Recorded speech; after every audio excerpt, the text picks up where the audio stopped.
The test is in 4 parts: Part 1, Part 2, Part 3, and Part 4. Now look at Part 1. You will hear a conversation between an assistant at a health club and a man who wants to join the club. First, you have some time to look at questions 1 to 5.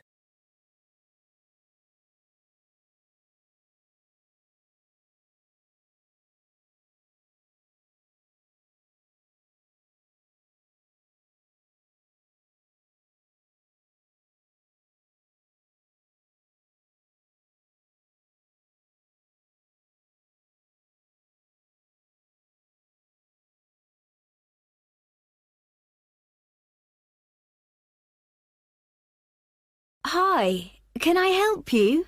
Hello. Yes, is your club taking on new members at the moment? Oh, yes. We're always interested in taking on new members. Just give me a moment and I'll get an application form. Right, here we are. And your surname? It's Simons. Is that like Simon with an S? No, it's Symonds.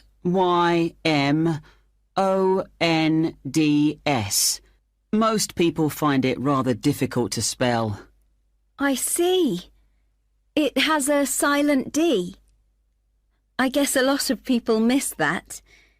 Now, let me see. Can you tell me when you were born? Yes, certainly. The 11th of December. Thanks. And the year? 1996. OK, good. Now, are you thinking of becoming a full-time member? Probably not. What kind of memberships do you have? Well, we also have off-peak membership, which is between 9 and 12 in the morning and 2 and 5 in the afternoon. And then we do have a weekend membership. So a weekend membership is just Saturday and Sunday? Yes, that's right. OK. Well, that's not going to work for me. It looks like I'll have to be full-time. I'm afraid off-peak membership won't do, as I'm not free at those times. And I don't just want to be restricted to weekends. OK, I'll make a note of that. Right, we have several facilities at the club, including a gym, a swimming pool, tennis and squash courts. What activities are you planning on doing? Well, do you have badminton? Yes, we do. And table tennis? I'm afraid not.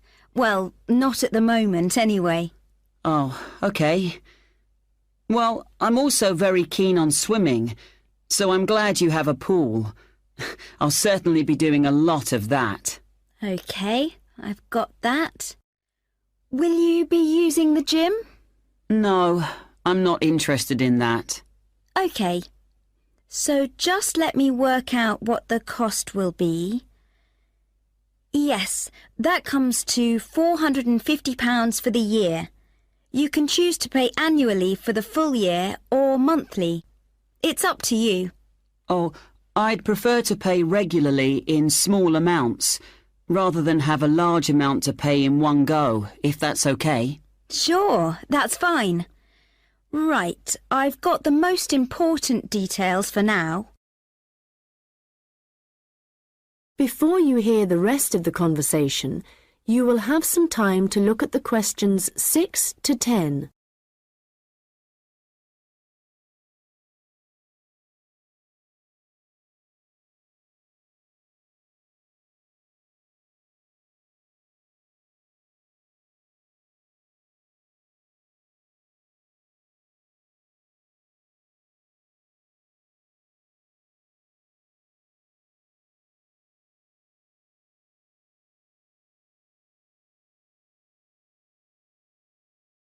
Now listen and answer questions 6 to 10. So, I'd just like to ask you a few questions about your lifestyle, if that's OK with you. Yes, that's fine. Do you do any regular exercise at the moment? Yes, I do a bit. Good. And what do you do? Well, every few days I go jogging. Yes, that's good. How long do you go for? Well, it varies. I guess it depends on how energetic I'm feeling. Yes, of course. Every little bit helps.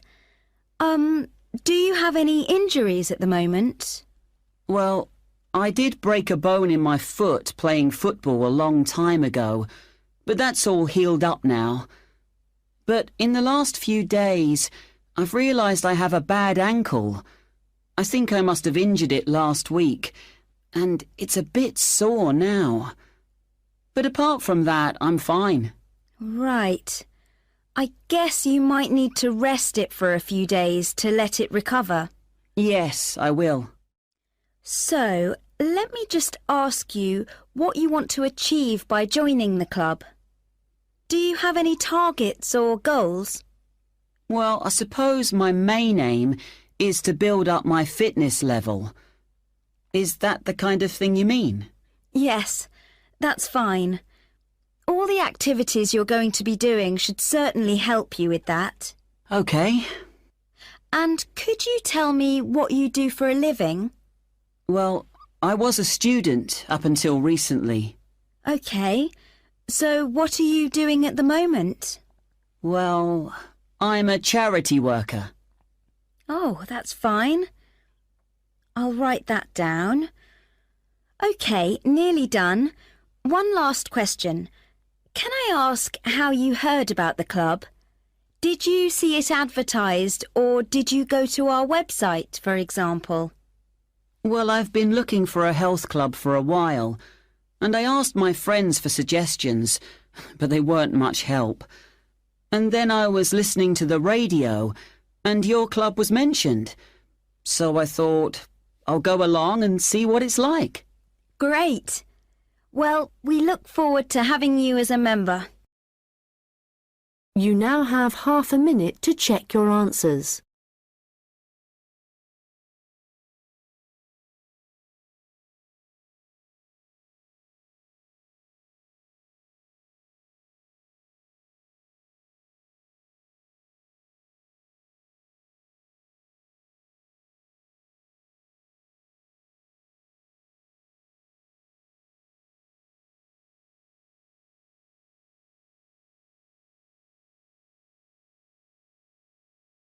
Now turns to part 2. You will hear a hotel manager talking to her staff about the arrangements for an event to be held at the weekend. First, you have some time to look at questions 11 to 15.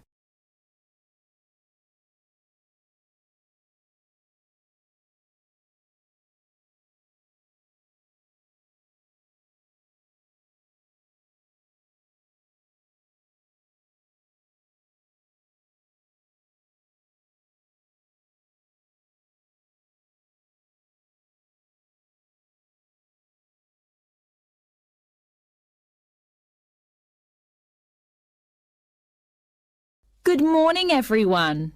I hope you're all feeling okay after the activities of the last week or so.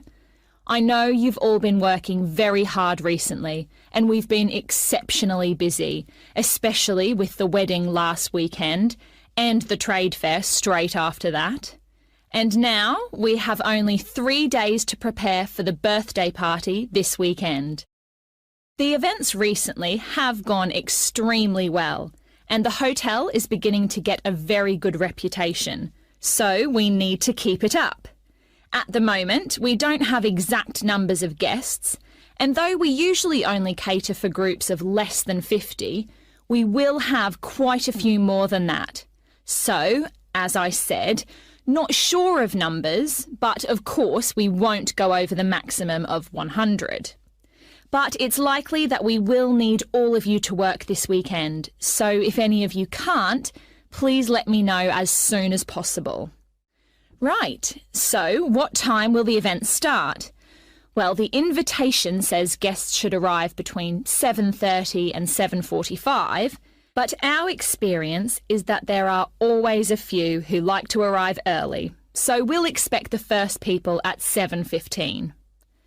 As the numbers are quite large, this will certainly be the case.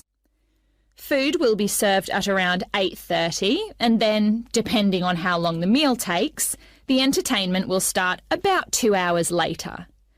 Now, for this, we were expecting a live band for the occasion, which is always fun.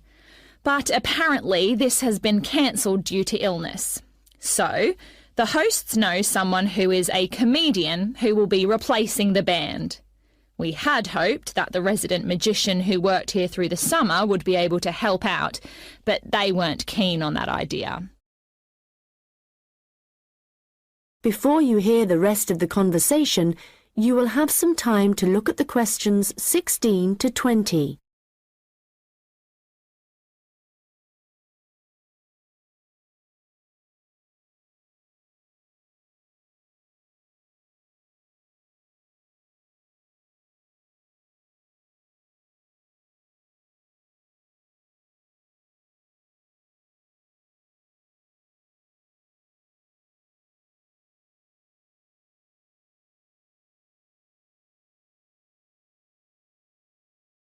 Now listen and answer questions 16 to 20. So, I'd just like to go through who's doing what when the guests arrive, and I think we'll make a few changes from the last party held here. If I remember correctly, it was Olav who coordinated the task of providing the guests with drinks. Or was it Ahmed? I'm not sure. But Gary asked to do it this time, so that will be his job. There's been no decision yet on what the drinks are going to be, but I hope they decide soon in case we need to order something special.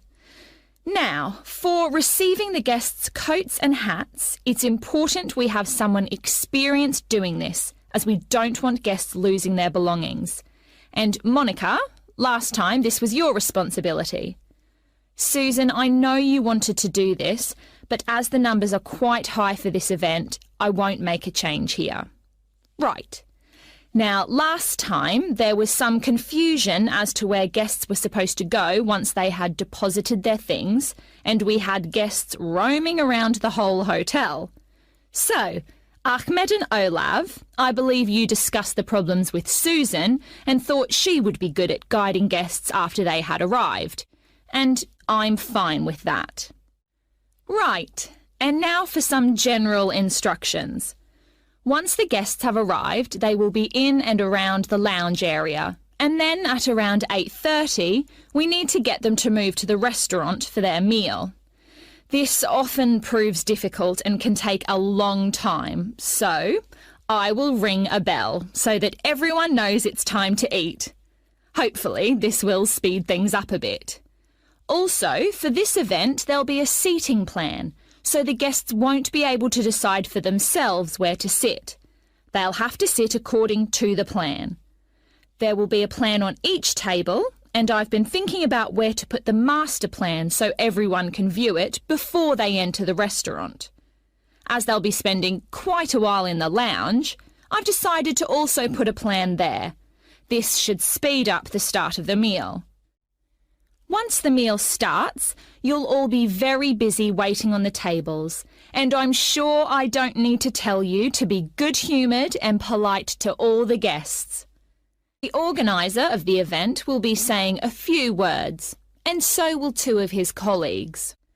So, when the speeches start, all activity must stop in the restaurant, so that the three people giving them can be heard. This shouldn't take long, and it should be towards the end of the meal. After that, the guests will move back to the lounge for the entertainment. So, I think that's it. Any questions? Come and see me later. You now have half a minute to check your answers.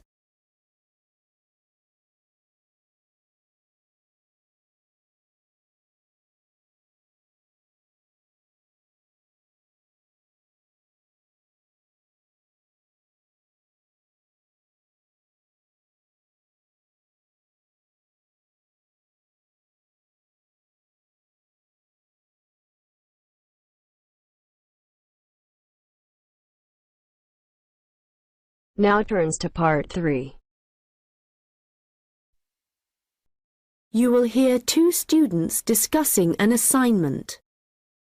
First, you have some time to look at questions 21 to 25.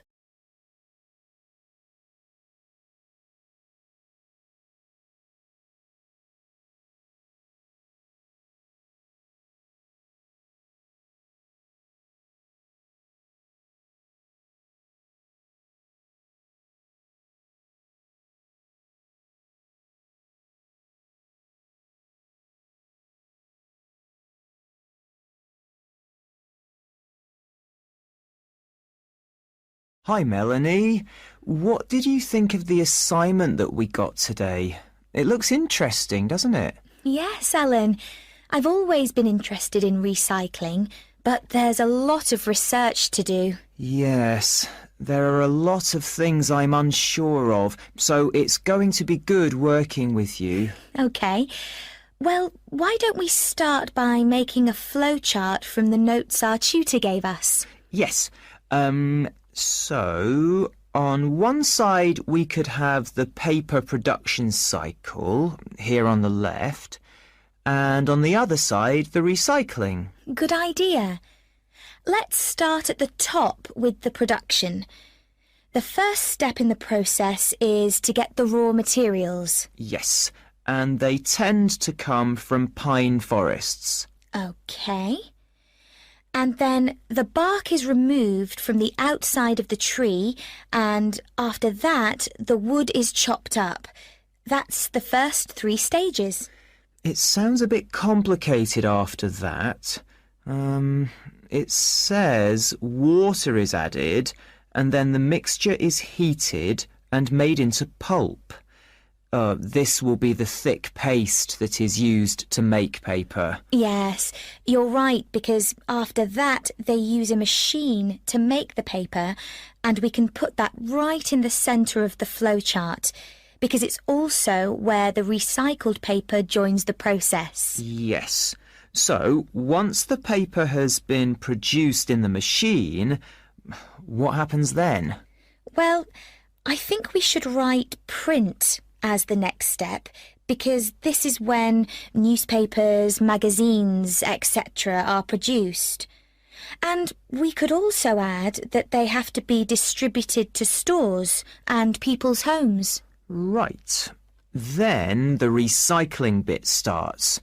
The old paper's collected, and then it says it's taken somewhere so that someone or something can sort it. I imagine there are different kinds of paper, or things like paper clips that need to be removed. Yes. Let's have a step after that. Now, how did our tutor say they do this? Oh yes, it involves chemicals. So, how is your chemistry? Well, not very good, I'm afraid. But this is how they remove ink. So, this is definitely going to need a bit of research. Right. The last step in the recycling section is similar to the last step in the production process, with heating and pulping, before the cycle begins again.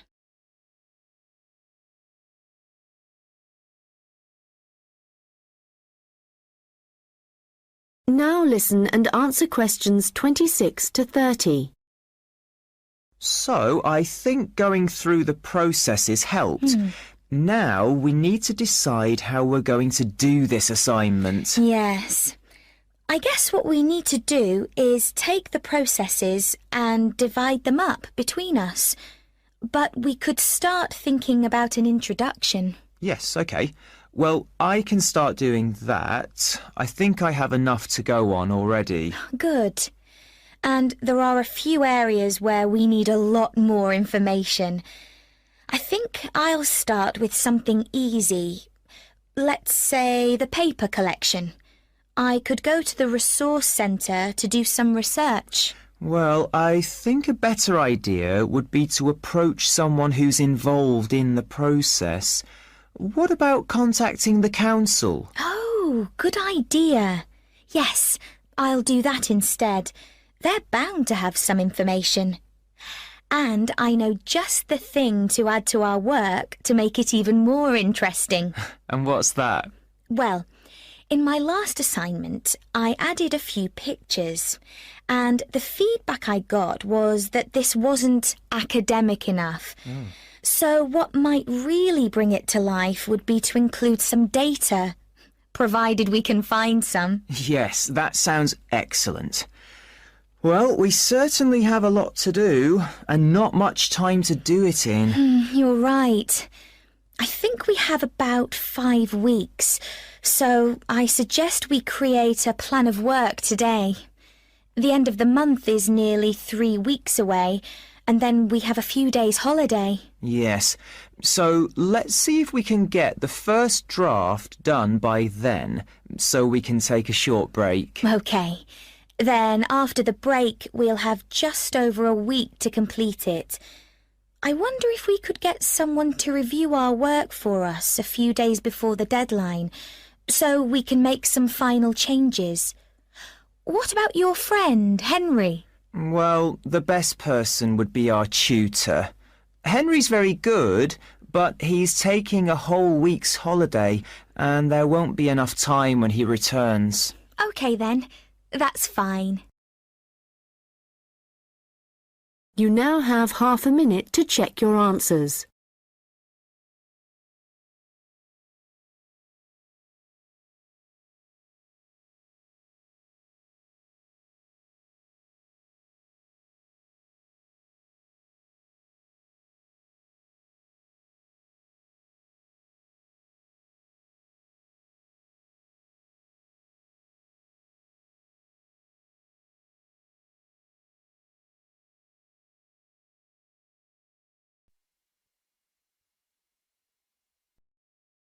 Now turns to Part 4. You will hear a lecture about hair. First, you have some time to look at questions 31 to 40.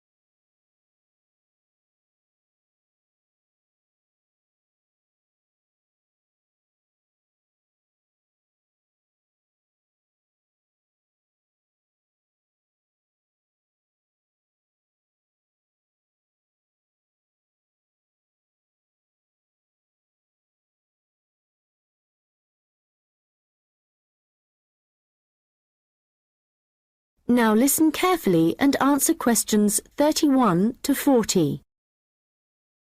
Good morning, and welcome to this lecture on hair, which is a part of the human biology course. This lecture covers a number of facts about hair, its structure, and what can affect the general health of hair. So, first of all, what is hair, and why do we have it? If we look back at our ancestors, we'll see that they had a lot more hair on their bodies than we do now. And there are, or were, 2 main reasons for having hair. One is to provide warmth, but as humans have worn clothes for many years, body hair has significantly reduced. The other is for protection. And again, this isn't as significant as it was once. But hair does still benefit areas of the body, such as the head and around the eyes. Now, hair, whatever it is for and wherever it is on the human body, is composed mainly of a protein called keratin. This, by the way, is also found in fingernails. In fact, it's keratin which makes them flexible, and without it they would be very rigid. Another interesting fact about hair is that it is very strong as iron, in fact. One single strand can support a weight of up to 100 grams. This may not sound all that much, but a full head of hair can support up to 12 tons, which is the equivalent of a couple of elephants, which is simply amazing, though I advise you not to put this to the test. Humans lose up to 100 strands of hair a day, but we do have quite a lot of hair to start with. There's some variation depending on hair color, but for an average adult, the strand count is 100,000, so losing 100 a day is not too bad. Although this is the average, people with red hair have around 80,000 strands, black or brown hair 100,000, and blondes have about 120,000. So, hair used to be important for the reasons I mentioned earlier, but nowadays I'd say the main importance of hair is the fact that it is big business. Apart from the money involved in hair cutting, shaving, trimming, etc., a fortune is spent just on hair products. In the UK alone, consumers spend over £5 billion each year on these.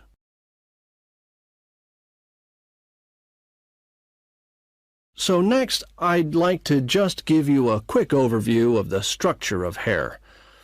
As you can see, along the length of the hair, there are three main parts, called the bulb, the root, and the shaft. A single hair is fixed at one end below the skin in the bulb. The bulb acts rather like a cap. It encloses the end of the hair in the head. The next part of the hair is the root, and this is the part of the hair which lies just beneath the skin, and, in terms of hair production, is the most important. This can be considered the control center for each strand of hair, and is where the glands are found. These produce oil, which flows along the length of the hair, and the health of the root determines the overall health of the strand of hair. The last part is the shaft, and this is the hair which is above the skin, and is, of course, what we can see. Fortunately, this is not active, and I say fortunately because otherwise it would be very painful to have your hair cut.